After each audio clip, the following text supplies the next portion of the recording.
Hey guys, and welcome to my first video on my new channel. Today I'm going to be setting up my Fluval Evo Nano Reef tank.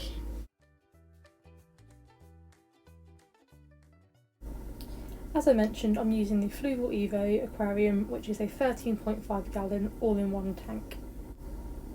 This tank has a 3-chamber built-in sump style filter system. Chamber 1 being the water inlet, second chamber comes with the stock foam media, and the chamber 3 is for the return pump and heater.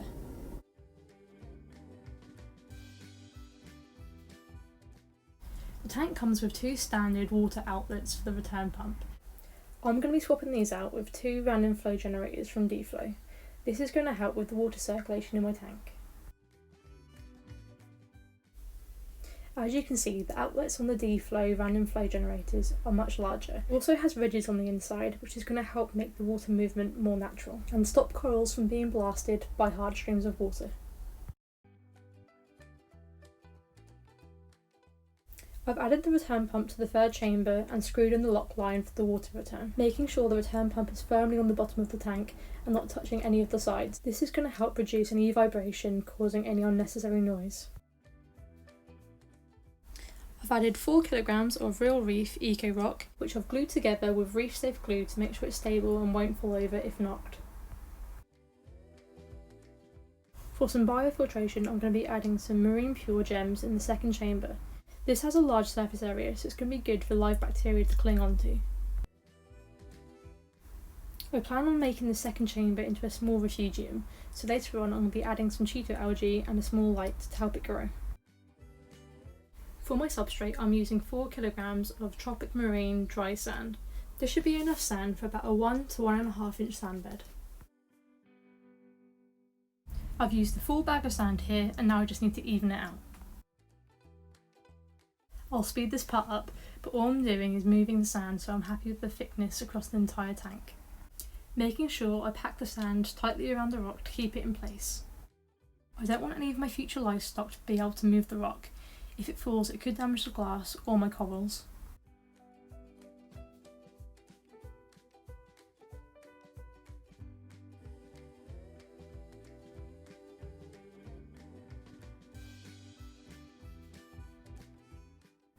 Now I'm just trying to tidy up the sand a bit and get it off the rock. This doesn't matter too much because when I add water it's going to dislodge it anyway. Now it's time to add my heater. I've gone for the Aquel Ultra heater, which is 75 watts. This heater is fine for tanks up to 75 litres. The Fluval Evo that I'm using it in is only 52, so it should be absolutely fine at keeping a constant temperature. It's really important on reef tanks that the water temperature doesn't swing, as corals are super sensitive.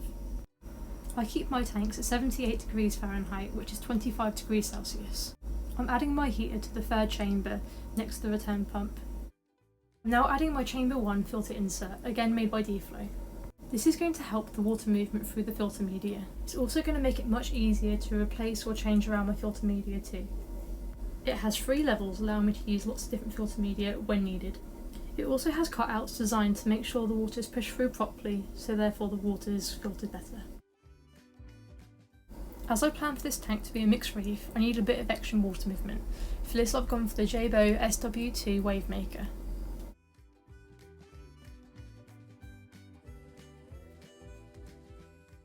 Now that all my equipment's in the tank, it was time to fill it. I added around 45 litres of pre-mixed salt water to the tank. Because of the displacement from the rock and sand, I didn't need the full 52 litres. This has stirred up the sand pretty bad, so we'll check back in on it tomorrow to see how it clears. Last night I added some filter floss to the tank to help clear up some of the dust from the sand. I also set up my light, which is the AI Prime 16HT, and added my DD jump guard lid. This is the light on the blue cycles. I love the look of this light, and especially the shimmer on the sand bed. This light has great controllability, and I'm sure the corals are going to look amazing. I also added a bottle of Fritz Turbo Start to help with the cycle. This is the controller for my wave maker. I've mounted it to the front of my stand so it's easy to access. It has 5 different settings and allows you to adjust the speed of the water movement as well.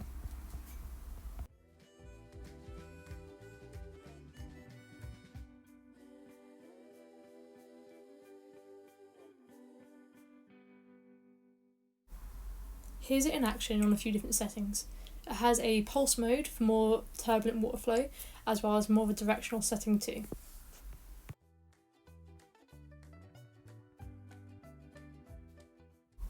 I'm really happy with the water agitation that this wavemaker gives.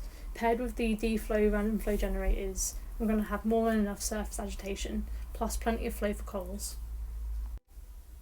I've used this brand of wavemaker before and I think they're excellent value for money.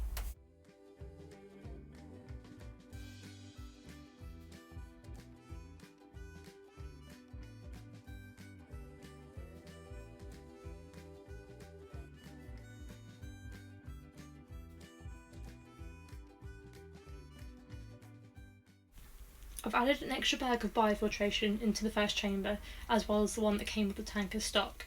I'm also running carbon and filter floss at the top. Here in my second chamber, I'm going to be turning it into a mini refugium. I've also added my Auto Aqua Smart ATO, which adds fresh RODI water to my tank when the salt water evaporates.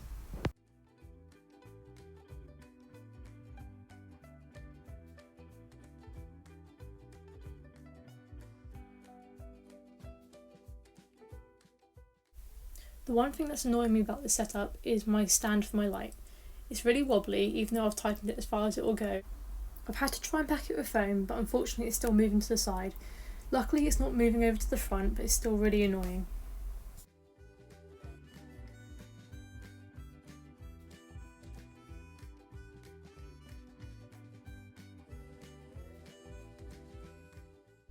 As I mentioned before, I'm using Fritz Turbo Start to help cycle my tank. I'm also going to be adding the entire bottle of the Fritz Line 9 when I look at adding fish. In the meantime, I'm going to be ghost feeding the tank to help boost the ammonia in here to get this cycle started. Thank you all for watching my first video on my channel, and I can't wait to do some more updates on this tank. And I also apologise for my shoddy editing skills. This is my first time trying to edit a video, so please bear with me. I hope I get better soon.